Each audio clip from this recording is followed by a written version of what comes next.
Exactly the same as with the alkali group 1 metals, the properties of the group 7 halogens follow a pattern down the group, which is known as a trend.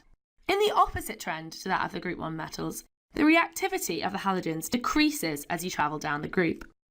What this means is that fluorine is the most reactive halogen because it's right at the top of the group, and that acetine is the least reactive. It also allows us to compare reactivity within the group.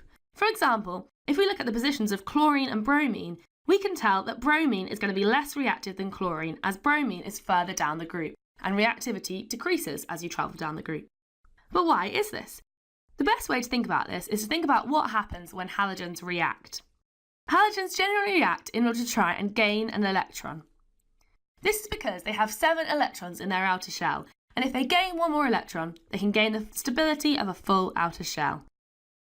As an example, let's think about the first halogen, fluorine. On the left here, we have a fluorine atom, but it currently doesn't have any electrons. If we look in the periodic table, we can see that the atomic number of fluorine is 9, which is the number of protons in an atom of fluorine. We know that an atom has an overall neutral charge, and therefore that an atom of fluorine will also contain 9 electrons. So we can draw these in. The first electron shell contains just 2 electrons, leaving 7 left over for the second electron shell. Here we've drawn electrons using crosses, but you could also use dots. Now let's think about adding 1 electron in a reaction, where E with a minus sign above it is just a shorthand that means electron. As a result, our product will have 8 electrons in the outer shell, which we can draw in now. We started with a neutral fluorine atom and added 1 electron, which itself has a negative charge. Therefore, the product also needs to have a negative charge. We indicate this by drawing the square brackets around the atom and adding a minus sign in the top right-hand corner. This atom is now charged and is therefore known as the ion. So this is a fluorine ion, and is what is typically formed in reactions of fluorine.